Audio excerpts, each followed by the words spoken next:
All right, good morning, good morning. Happy 4th of July to everybody here, to our pajama people at home this morning, to the afternoon tea people somewhere around the world in the afternoon, and to the wine and cheese people who might be who knows where. I actually don't have too many announcements today. We know that the book group and the Ordinary Women group are taking a hiatus for the summer, but there is one new announcement, and that is that Amazing Place, that wonderful organization that provides support and programs for people suffering or having dementia and for their caregivers. Amazing Place is collaborating with St. Paul's to offer a 6-week course on caregiver giving, caregiver support.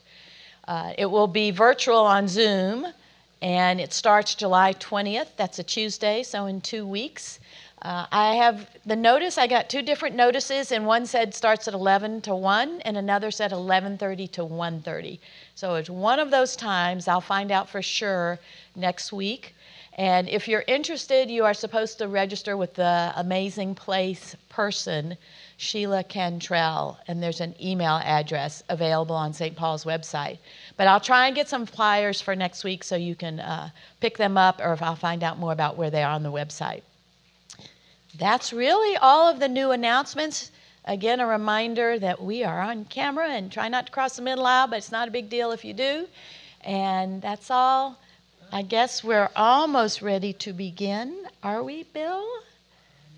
We're getting there. But I'm going to sign off. Everybody have a great 4th. Okay.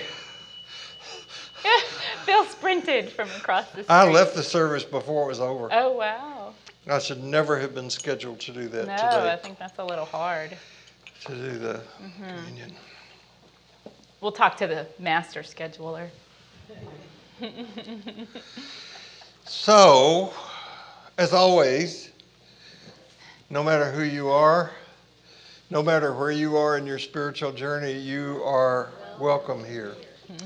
Before we get into the content of today's class, I want to raise into our awareness the reality of how blessed we are.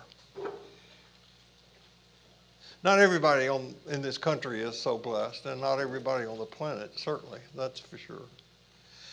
But I was thinking this week about a hymn that is not in our Methodist hymnal, but I'll bet it's one that 80% of you know. Count your blessings. You know that? Name them one by one. Count your blessings. See what God has done. Count your blessings. Count your many blessings. See what God has done. I'm not a singer. Rob Landis. Roddy? Where's Roddy? Yeah. Right in front of me. Rob Landis once said to me, "You're cut out to be a singer. You just weren't sewn up right." So.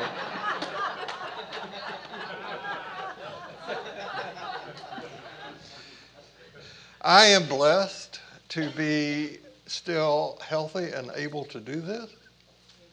I am blessed to have been able to do this class for as long as I have. We are blessed that St. Paul's has provided a place for this kind of gathering together for as long as it has, and to the freedom to explore the topics that we do. And I am blessed by and grateful for your physical presence in this place. It makes so much difference. Yeah. To be able to see people and hug people and get feedback while we're teaching. Yeah. Like you can still laugh and clap. Yeah, but it's not the same. Without you, there would be no Ordinary Life class.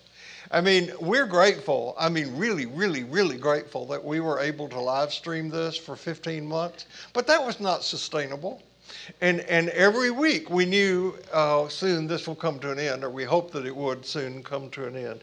It's the physical gathering of those of you who show up, who make this class and the things that we do possible.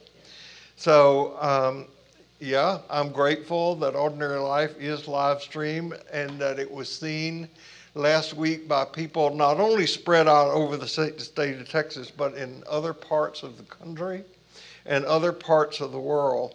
According to the analytics on Squarespace, there were people in 22 different states who watched Ordinary Life last week. You make that possible, and I'm grateful to you for doing that. And I'm especially grateful for this gathering when I am confronted by things that are going on in the country and in the world, and I need a platform from which to rant. By the way, that hymn that I mentioned was written by a man named John Oatman. He desperately wanted to be a singer because his father had a beautiful baritone voice, and John Oatman wasn't cut out to be a singer. But he did end up writing over 5,000 hymns, not a one of which is in our hymnal, which surprises me. What? None of them, are you saying? Not a one in the Methodist hymnal. What do you think about that? And I always, when I have a hymn that I like, and Terry Thompson, who's sitting on the front row over here, has memorized the hymnal, more or less, I think.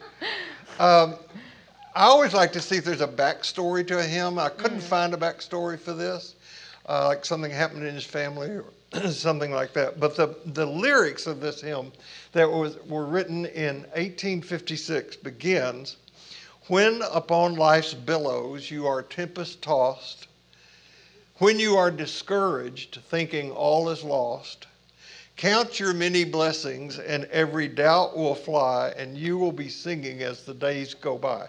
Now that may sound like an exaggeration, but if you keep a gratitude log and every day in your journal you write down 3 things that happened the day before that you were grateful for, when you hit one of those inevitable low spots, which we all do, all you have to do is get that gratitude log out and read it. And it will transform your mood almost instantly. It's a wonderful spiritual practice. We live in a world where there is a greater and greater need for what the teachings of Ordinary Life want to be about. And I'm going to give you an example of the discouraging tempest that is out there. Just one example. Since we last met, word has come to me that in September of this year, for a mere $50, $49.95, you can purchase the new God Bless America Bible.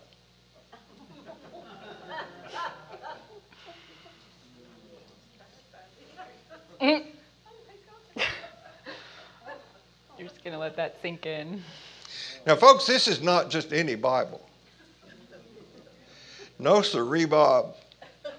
Within its pages, you will find a handwritten chorus to God Bless America by Lee Greenwood, the U.S. Constitution, the Bill of Rights, the Declaration of Independence, and the Pledge of Allegiance. And, of course, the words of Jesus are in red. It's always puzzled me, why didn't they put the deeds of Jesus in red? Yeah. They're pretty important, I think. God writes with a red pen, though. God dictated. Except in the Hebrew scriptures where God took a chisel and wrote in stone. So the honest and true account of history reveals that the Jesus movement has been almost from the very beginning a victim of religion. And it seems to be a battle that has to be fought again and again and again. Karl Reiner, and this class is not about him, Karl Reiner was a Roman Catholic Jesuit priest who's now considered one of the most influential theologians of the 20th century.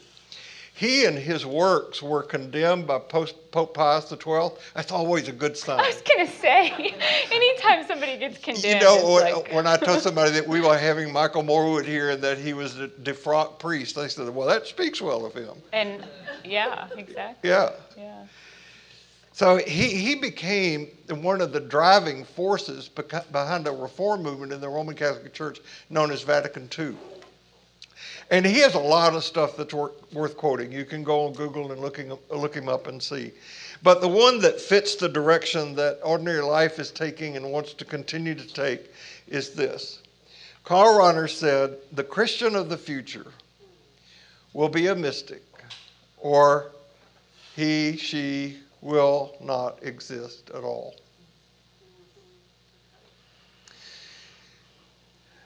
One of the things that Holly and I are preparing to do is to take a really deep dive into the Gospel of John. It's going to be a few weeks before we get there because I want to lay some groundwork for it. John is the most mystical, metaphorical, parabolic understanding of the Jesus story that's in the Jesus collection. You can't count the Gospel of Thomas because it isn't a narrative. John is a narrative.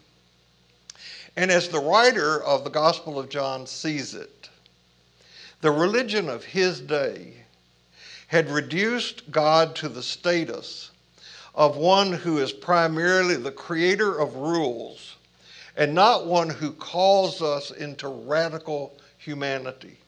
So the early Jesus movement increasingly came to the conviction that God cannot be contained in the forms that are created by humans. Now, we do create, but we just have to know all the time that our creation doesn't contain.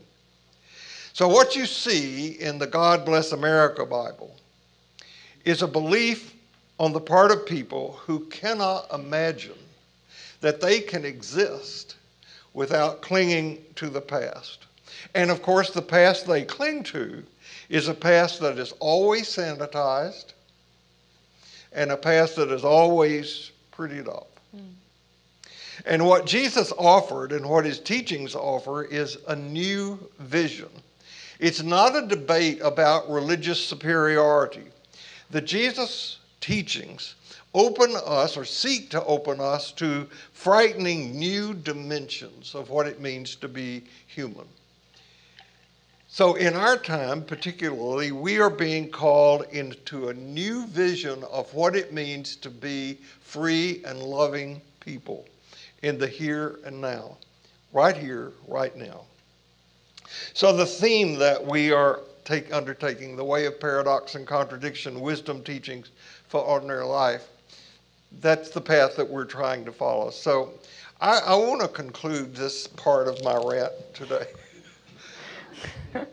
with a prayer poem that I say every day. And if I am at my age can memorize this, you can memorize it too. Okay? It is a prayer that is attributed to St. Francis, but St. Francis didn't write it. You know it. Lord, make me an instrument of your peace. Where there is hatred, let me sow love. Where there is injury, healing. Pardon. Where there is doubt, faith. Where there is despair, hope. Where there is darkness, light. Where there is sorrow, joy. O divine Master, grant that I may not so much seek to be consoled as to be consoling, to be understood as to understand, to be loved as to be loving. For it is in giving that we receive, it is in self-forgetting that one is found, it is in pardoning that we are pardoned, and it is in dying that we are born to eternal life. Paradox, paradox, paradox, paradox, paradox on every phrase. I love that. One of the things I've appreciated as this book that you've mentioned by John Shelby Spong, the Fourth Gospel, as I've started reading it, he says he put John on a shelf for 36 years, meaning people kept giving him books about the Gospel of John and he just kept putting it away. He didn't want to touch it. So in his later years, how old is he now? At least your age. He's older than me. He's older than you. I would just say that Shelby Spong has spoken in this place like 3 times. Yeah. He's a big guy, a big tall guy, a very imposing guy. And I got to know him in a more personal way through the Jesus Seminar. And I would say about 8 years ago, he had a stroke that affected him. He's still writing and working, but not like he was. He's a great guy. I just really appreciated that a man of the cloth, so to speak, was saying, I don't know what to do with John. Because what happened is that it became the gospel of fundamentalism instead of the gospel of mysticism. And I'm excited to I have put away John for that. So I'm excited to kind of open it and go, oh, we can look at this in a new way.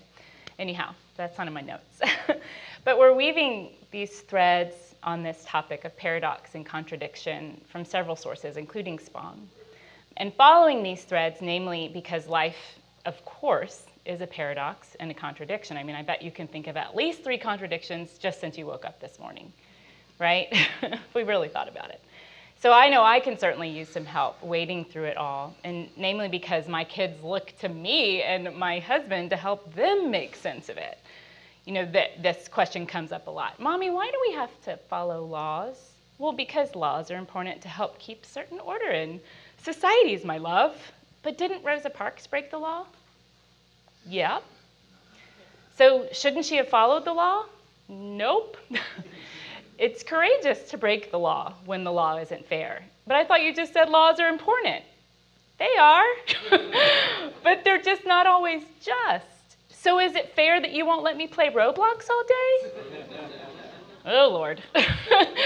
Yeah, this goes on. And my kids are brilliant at pushing the boundaries of the rules and helping us think through, well, why is this rule exist? In small ways and in big ways. And life is constantly encouraging us to lean into that tension. Philip and I were just having a conversation about this, right? It's just leaning into the tension of life and raising kids and these seemingly irreconcilable opposites. I think of it like the repelling ends of a magnet when you try to put 2 magnets together and they just won't, or when you put a battery in wrong and the remote won't work. And you're like, why won't it work? But so very often what we conceive of as opposites might actually be better considered complements or mirrors.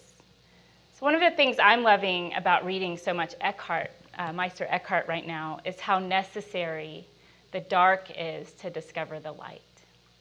In poem after poem and sermon after sermon that I read of his in this little book of secrets that we keep mentioning, and I'll just read a few lines from it. He mentions that dark to light. Oh, that's your poem. Are we there? Yep. I can't see the screen. Okay. In order to know the light, you must first face the darkness that is in you. If you want to seek the light, pay attention to the darkness. No matter how deep the darkness within you, there remains a spark there. And this light wants only this, the naked God, as God truly is. And among my favorites is, ours is the darkness that seeks the light, and God's is the light that longs for the dark. It's a simple equation, even if it isn't so simple. So welcome what comes of the dark.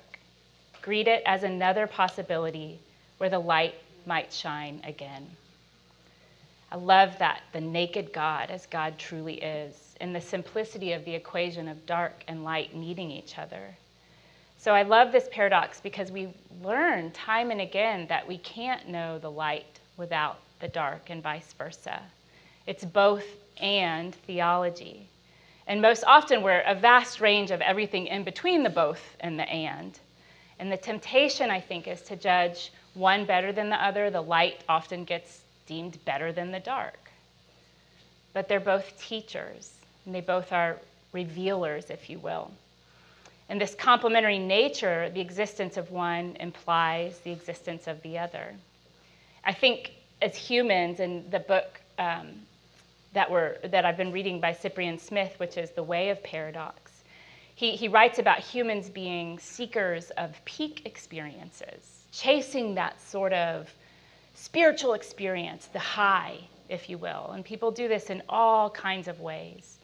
We chase ecstasy and we chase light, often running from grief and the dark. You mentioned gratitude journals being a way of kind of cheering us up in a moment of lowness. But sometimes in my gratitude list, I'm thankful for even the grief because it reveals something else.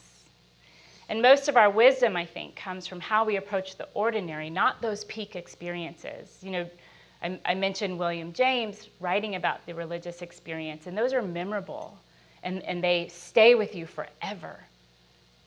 And it's not possible to live in that moment all the time. So seeking that sort of mystical and ordinary life, I think, is why this class is so aptly named. But I was thinking about the parable of the sisters Mary and Martha. If you recall, Martha chides her sister for not helping with the household chores. She says something, along the lines of, Mary's always meditating. Gosh, she's just always concerned with things of the Spirit. And Jesus chides Martha right back and says, she's right where she needs to be. And so are you. So the moral then is that the essence of both Mary and Martha, to do the ordinary, mundane household chores and spiritual seeking, are both necessary. So finding that balance between practice and just being.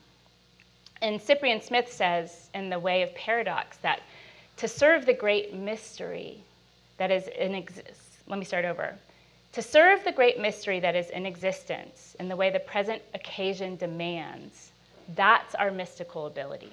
Serve the great mystery in the way that the present moment demands. Not, we can't do it any differently than we're doing it. And to adopt an attitude toward the whole of life rather than look for a kind of peak experience. One of the things that's evident to me as I keep reading about paradox and then try to talk about it is that the second I try to put it into words, it becomes dualistic, right? Because I'm giving you something to try to hold on to, or we are giving you something to try to hold on to. I'm halfway tempted to just kind of sit here and just point at the things that are amazing, which is every single one of us. Just take that in. And, this space that we are sharing that is right here in this room and even beyond through the virtues of technology, it's those spaces in between. The breath that we're all sharing, which I know in COVID times has been sort of a scary idea, but our breath is mingling in this moment. It's that in-between that just feels magical, and that's where the magic happens. And sometimes I just don't know whether to laugh or weep as to just how indisputably tiny and also magnificent we are in this great grand scheme of the universe. I have these moments of like, what if we're really, really, really tiny? Which we are. But you think, well, I'm 5'6", I'm taller than, the average woman, and I'm taller than my dogs. I'm still slightly taller than my children. Maybe I'm just also really, really tiny. So it's just that feeling constantly of like... Everybody's taller than Simone Biles. Oh, she is. Most gymnasts are very small. So I don't know, but we're just constantly, if we really kind of consider it, we're always in the paradox. Both tiny and giant, both healing and harmful, both dark and light. So even this results in different experiences that as we experience this room, as we even experience this talk, we're all here together, we're having a communal experience, but each one of us is taking it in individually. That's its own paradox. We each experience this moment differently and collectively.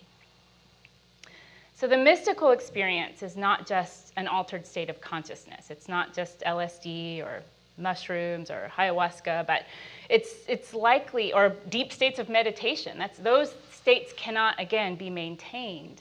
But it's being present to experience itself, to what we experience every day. It's so simple, but this line from Cyprian Smith landed on me so profoundly when I read it. He wrote, "The mystic does not," is it there? Okay. "The mystic does not believe in God, but experiences God in all things.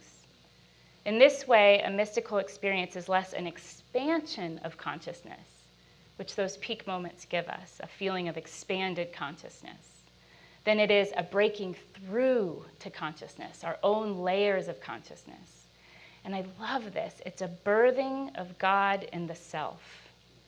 He has this whole, have you reread this part? This process of kind of birthing God in the self, which is so intimate and very feminine and very vulnerable, to give birth to something within ourselves that is already there. This poem from the way, or this passage from The Way of Paradox in Smith's assessment of Meister Eckhart's teaching reads, "So now we really are on the perplexing knife edge of a paradox.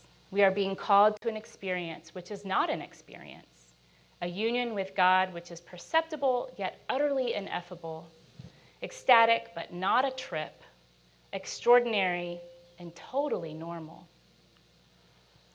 Furthermore, it is both serious and funny. Paradox transcends time, but it occurs in time. It transcends creatures, yet creatures are part of it. It is an experience of God, but entirely in the world." So embracing paradox, what Jungians might call the integration of opposites, what we are also calling the way of mysticism, what we're teaching about, is ultimately a journey toward wholeness. And this cannot be done without embracing the shadow. So maybe it's best for me to say no more at this point, but just to sort of ponder and observe what is being birthed in us right now. We're done. Just kidding. I was just being silent. Yeah. You know, Frederick Buechner says that he thinks that the perfect Easter sermon would be for the minister to get up in the pulpit on Easter Sunday. The place is packed. That's, Easter is a big day. And that the minister would say nothing. And then turn and point to the cross. And then turn back and start to smile. And then to giggle. And then to laugh. And then to guffaw. And then to sit down. Mm-hmm. You know John Cage's Symphony of Silence? Are you familiar with that? Yeah. He was an avant-garde, postmodern pianist. He got up and just sat at the piano. And 2 weeks ago, I read about a man who bought a statue made out of space. I own a lot of statues made out of space. I mean, some of that. I'll tell you the great mystery. You know the great mystery? I'll tell you a mystery. You know the mystery? Real mystery. Why is it that more than half the time when you try to plug in a USB cable, it's wrong? It should just be 50-50, right? But it's not. Just got to turn it the other way. My mind works in strange ways. So you're about to get another strangeness. So I hope you gained something truly valuable out of this time today that you've chosen to invest here. Though none of you is special, sorry. Nobody is. You are precious. And your time is precious. And so I hope you gain something. However, if you came here to get something, you're probably not going to get it. We do have needs. We have profound needs, both individually and collectively. We have a need for a more just and equitable society. And we have the need to know more deeply and truly who we truly are. Now, these two needs that you see are interconnected. And they must not be separated. One is social and practical, and the other is mystical. And we cannot hope to understand and change the social structures that we both build and inhabit until we understand the hidden depths of our own selves. Now, I am assuming that there is a lot left for you to do in this arena, because I feel like there's a lot left for me to do. So here's a paradox for you to chew on. I would be lost and in the dark without the light that the teachings of Jesus and his best interpreters shed on my life.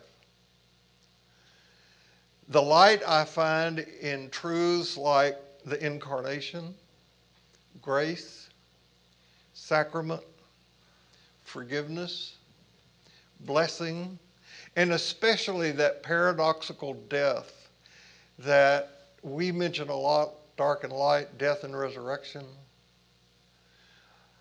That is so life-saving and so life-nurturing. But when Christians claim that their light is the only light, and that anyone who does not share their understanding of it is doomed to eternal damnation, things get very dark for me.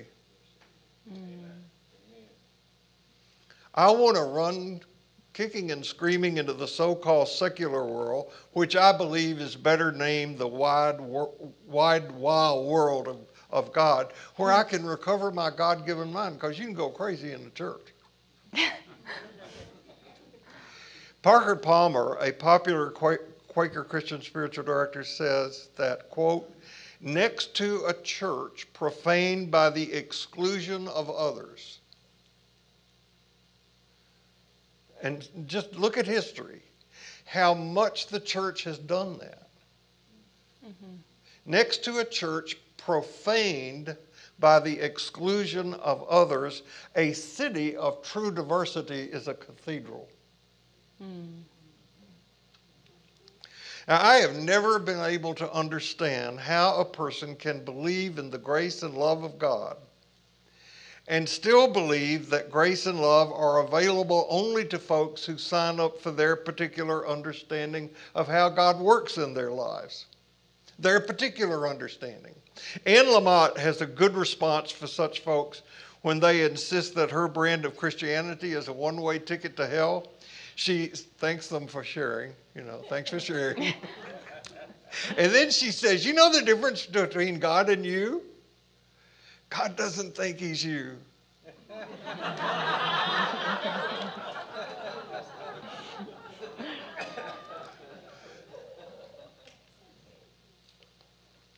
So the kind of teachings that we want to offer on this path of contradiction and paradox are intended to be mystery, mystical teachings and to contribute to each one of us becoming mystics. In a talk I heard Richard Rohr give once, he said something like this. It's not a direct quote, but something like it.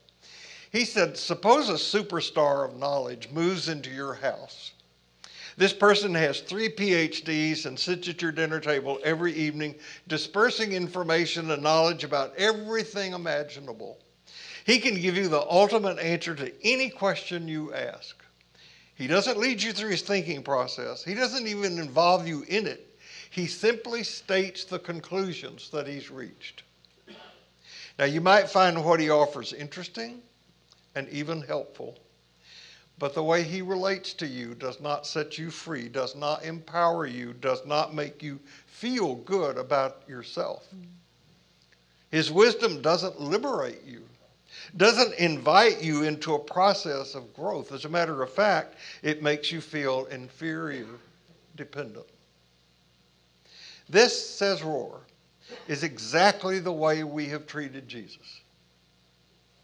We have treated him like a person with 3 PhDs coming to tell us the conclusions. And that's not what we need.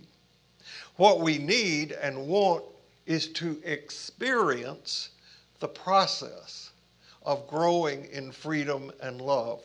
Not to know about it, but to experience that process. We want to be involved in the ongoing process of becoming integrated centers of freedom and love. And the dangers of religion is that they fall into the temptation of trying to get it right instead of trying to get it together. You know, I'm not kidding when I say this. Jesus of Nazareth could not pass the requirements to become an ordained minister in the United Methodist Church. The biblical story is full of characters whose lives are real and who make real mistakes, and they work through those mistakes. Now, they would say they do it by the grace of God or with the help of God, and as we go on and share with you our understandings of Meister Eckhart's understanding of God, then you'll understand how these mystics can say that, because they see God in everything. just keep in mind that both Moses and Paul were known murderers. And we're on that same path of forgiveness and wholeness. So next week, maybe 2, I'm not sure. We're feeling our way along. We're going to talk about 2, and we're doing this because this material is not in the Gospel of John, but it's so important to talk about. We're going to talk about 2 the parables of Jesus. One about the treasure hidden in a field, and one about the pearl of great price. So last week we're calling this time today the Beyond Within. And we'll continue that's within, what we seek for. It's like when Carl Jung was here in Houston once, that's why we have a Jung Center here, because he came here. He was interviewed and on a radio program, and somebody asked him if he believed in God, and he said, no. I know. That's what we're shooting for. Not a belief, but a knowledge. A wisdom, an experience. So we're going to spend maybe 2 weeks talking about those 2 parables. They're in Luke, and encourage you to read them in a good translation. Peterson would be good. And then we're going to spend several weeks talking about probably the best known parable of Jesus, the parable of the prodigal son, to dig really deep in that. Now, 2 of the mystics who have had a tremendous impact on my own spiritual development and understanding are Thich Nhat Hanh and Thomas Merton. Thich Nhat Hanh's concept of inner being, and I don't know how much you all watched when we were in the lockdown, but Holly, when we got into talking about the teachings of Buddhism, got this word inner being in front of us every week. Inner being. Bill kept trying to correct the spelling. Well, because my spell checker didn't spell He kept checker trying to didn't separate like it into 2 words. Inner being is that great experience where Thich Nhat Hanh says that you can see the world in a piece of paper. And see the entire world in a piece of paper. You get that? You know, that experience? And I'm not going to do it today. I can do it sometime. I don't have this memorized, but his prayer poem, Call Me by My True Names, never fails to move people when I read it in here. Thomas Merton, the Trappist monk with a gigantic intellect, who, by the way, also had an affair with his nurse that he met in a hospital in Louisville when he was there for an illness. A lot of people don't like to hear about that, but he's human just like we are. He describes his own mystical experience as taking place on the streets of Louisville, Kentucky, when he'd gone in town for medical treatment. And this is what he wrote. I'm going to read 2 passages by Merton today, so this is one of them. In Louisville, at the corner of 4th and Walnut, in the center of the shopping district, I was suddenly overwhelmed with the realization that I loved all these people, that they were mine, and I theirs, that we could not be alien to one another, even though we were total strangers. It was like waking from a dream of separateness, of spurious self-isolation in a special world, the world of renunciation and supposed holiness. This sense of liberation from an illusory difference was such a relief and such a joy to me that I almost laughed out loud. So in his book, New Seeds of Contemplation, if you don't have that book, you get this book, you got this book. I think 3 of the most beautiful paragraphs in the English language are in this book, and I want to read them to you. Now, you got to forgive Merton's sexist language. He didn't know any better. You asked that of the women in the room. You asked that of the women in the room. Yeah, Put she, he in wherever you just hear he. Put we. I know that my first attempt to read Seven Story Mountain, which is a wonderful book, it just got so bogged down in the sexist language anyway. So I'll try to correct it while I read it. You think I should do that? Or just Try let it it. stand? See if you can. Huh? Oh, we're getting called for right. purism. I'm going to read it like it's written. What is serious to men is often very trivial in the sight of God. What in God might appear to us as play is perhaps what he himself takes most seriously. At any rate, the Lord plays and diverts himself in the garden of his creation. And if we could let go of our own obsession with what we think is the meaning of it all, we might be able to hear his call and follow him in his mysterious cosmic dance. We do not have to go very far to catch echoes of that game and of that dancing. When we are alone on a starlit night, when by chance we see the migrating birds in autumn descending on a grove of junipers to rest and eat, when we see children in a moment when they are really children, when we know love in our own hearts, or when, like the Japanese poet Basho, we hear an old frog land in a quiet pond with a solitary splash. At such times, the awakening, the turning inside out of all values, the newness, the emptiness, and the purity of vision that makes themselves evident provide a glimpse of the cosmic dance. For the world and time are the dance of the Lord in emptiness. The silence of the spheres is the music of a wedding feast. And the more we persist in misunderstanding the phenomena of life, the more we analyze them out into strange finalities and complex purposes of our own, the more we involve ourselves in sadness, absurdity, and despair. But it does not matter much, because no despair of ours can alter the reality of things or stain the joy of the cosmic dance, which is always there. Indeed, we are in the midst of it, and it is in the midst of us. For it beats in our very blood whether we want it to or not. Yet the fact remains that we are invited to forget ourselves on purpose, cast our awful solemnity to the winds, and join in the general dance. So this can happen to us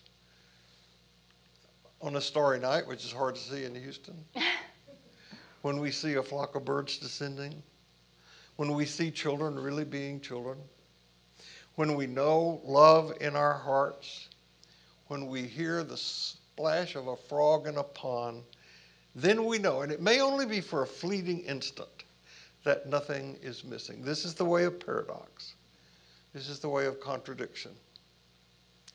And we want to teach it in an effort to get us out of our heads and into the symbolic, metaphorical, non-literal, parabolic, mystical world of what is really real. As you read that, this is not in my notes, but I was just taken to a little moment when we just went on a road trip. We stopped at my sister's farm, which is near Nashville, and she had jars laid out for the boys because their field is like alight with lightning bugs. You know, that time of night when they're all dancing around. Every now and then they get a little bit higher than your head, but they mostly float pretty close to the ground. And the boys were catching, just scooping up. They could just go like this and scoop up a whole jar of fireflies, which I used to do when I was little, when I would visit my grandparents in North Carolina. Just scoop up jars of fireflies, and we'd watch them for a time. You know, you have this like encapsulated light. And my oldest son said, what if this is how they invented lanterns? By putting fireflies in a jar. First, they would have had to invent the jar, but just, you know, and then he said, but I think I'll let it go. They deserve to be like the stars. And in that moment, I was like a child, and I was the mother, and I was watching them capture the fireflies and just being in awe of it. It was a very normal, ordinary, mystical moment of just watching children be children, Ooh, I didn't, well, hold on. And also being taken right back to my own child self. And I was delighted and they were delighted. And that was just a moment of mysticism in the ordinary world. And I just think, so we have a telescope and you can see stars in Houston. You can see so much more through a telescope than you can with your naked eye. Like it's so amazing what is there for us to see and that we can't see when we're just kind of running along doing life in a busy kind of blinders way. But I think there's always something there for us to see, to sort of be in awe of, to be in wonder about. But I wanted to sort of go through I think what a few guiding principles are that are helping to frame the work that we're doing. Some of these I'm writing probably influenced from Bill over the last 20 some odd years. But if we say here that the rule of the universe is that everything belongs, then I equate God in many ways with the kind of idea of the universe. In many ways, it makes sense to me to think of God like negative space or dark matter, the thing that keeps us from flying apart. That we are as much in God as God is in us, as much in the universe as the universe is in us. And I don't mean that in a new agey way, like, let's just ask the universe. I just mean it's just reality. It's just presence. It's just that material and non-material that keeps us from flying apart. But here are the things to sort of keep in mind. We're not teaching from a three-tiered universe here. We're teaching from the idea of an expansive, multi-dimensional universe in which we are all a part. Second principle is there's not an evacuation plan. Jesus is not our evacuation plan, handing out lifeboats and rafts and inner tubes so that we don't drown. There's no place to go or to get to, only right here. And the third is the way that Jesus taught is not about belief or doctrine.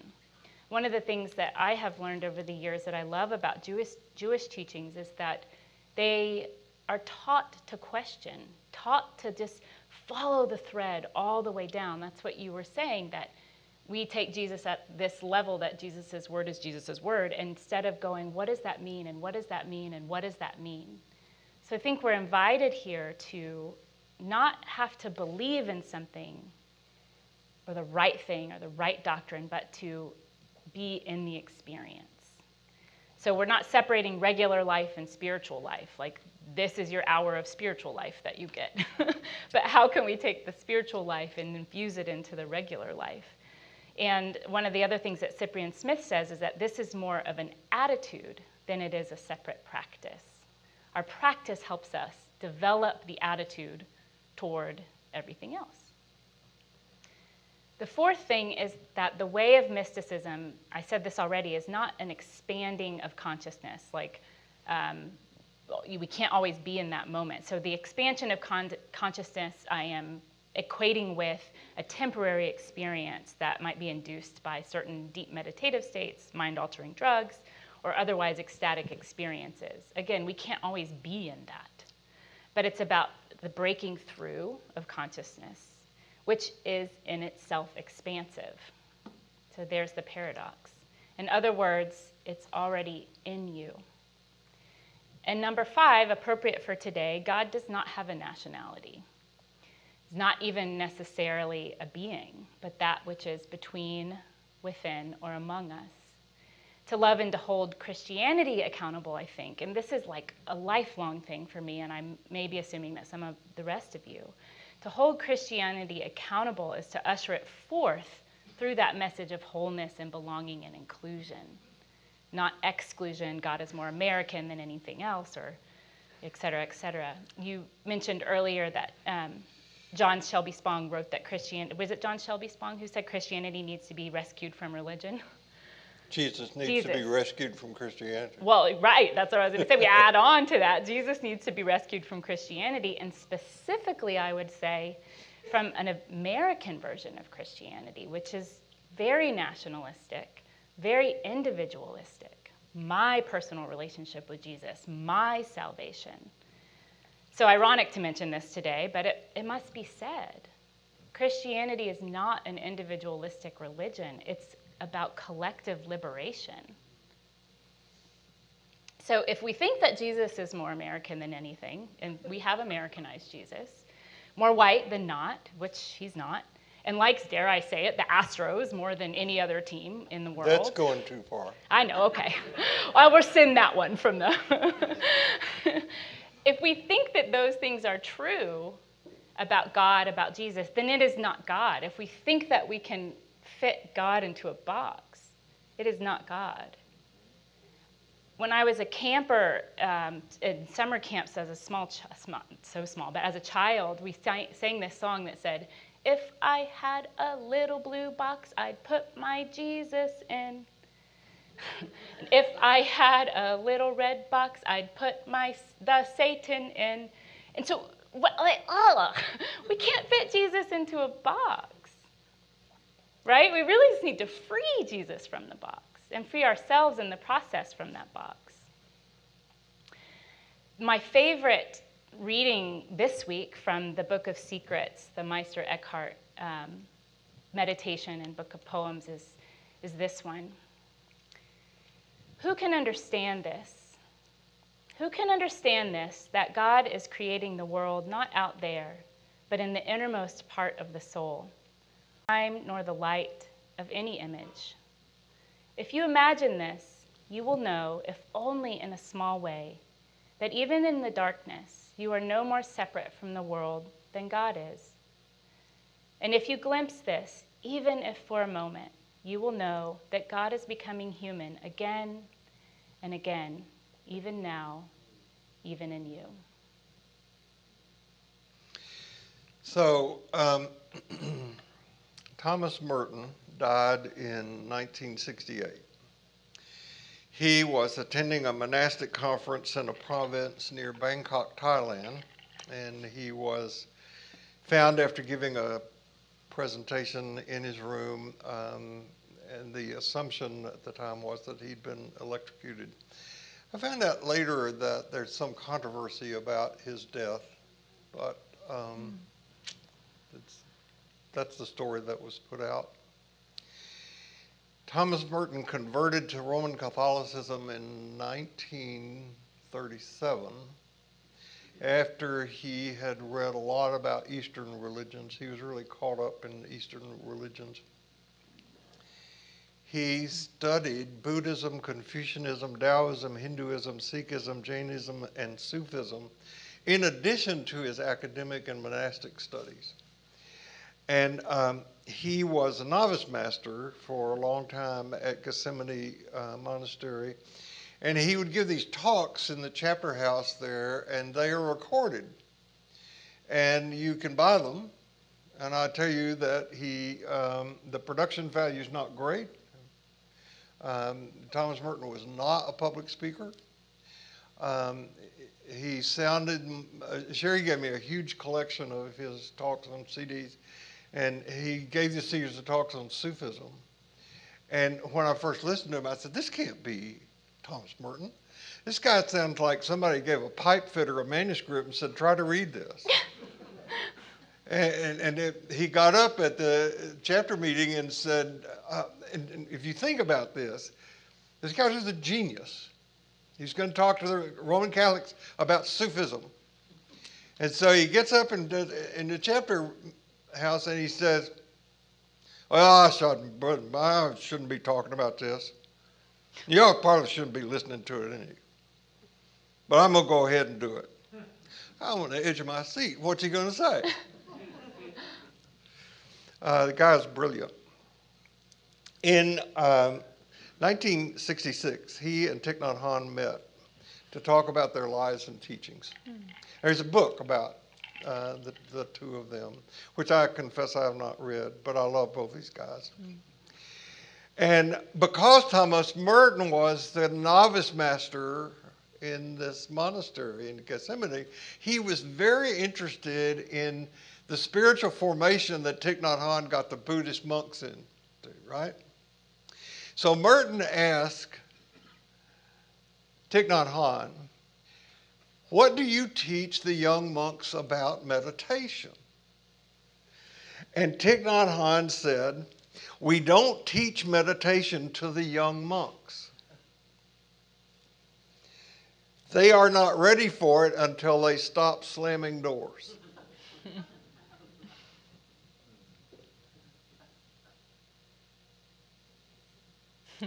We live in a door-slamming culture. People going back and forth at each other. I'm not on Facebook, but I understand it can be an unpleasant experience. You read the papers and you listen to TV and you know, boy, it's Fox versus MSNBC and goes back and forth.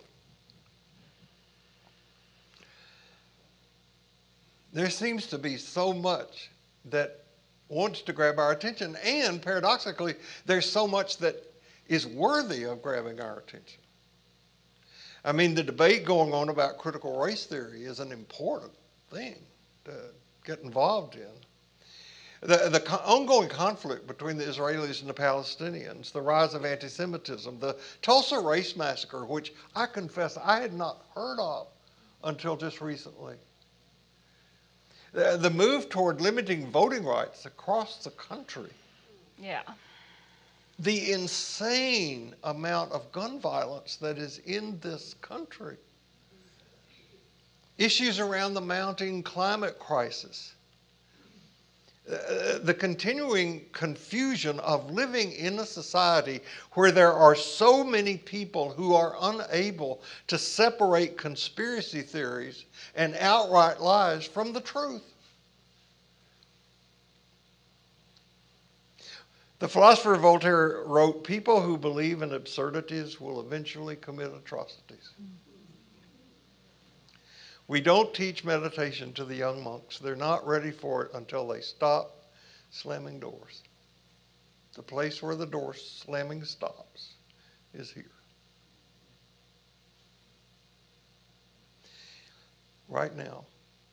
And knowing this, practicing this, can put us in the calm eye of the storm of the tempest that rage around us.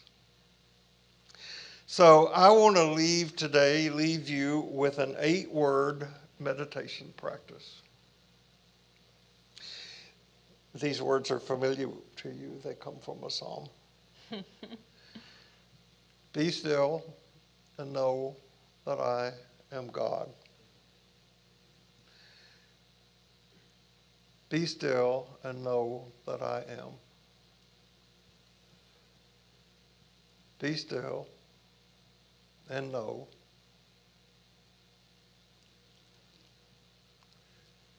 Be still.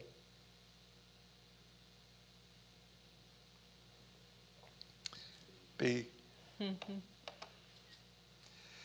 No matter where you go this week, no matter what happens, remember this, you carry precious cargo, so watch your step. Happy 4th of July, and we will see you here next week.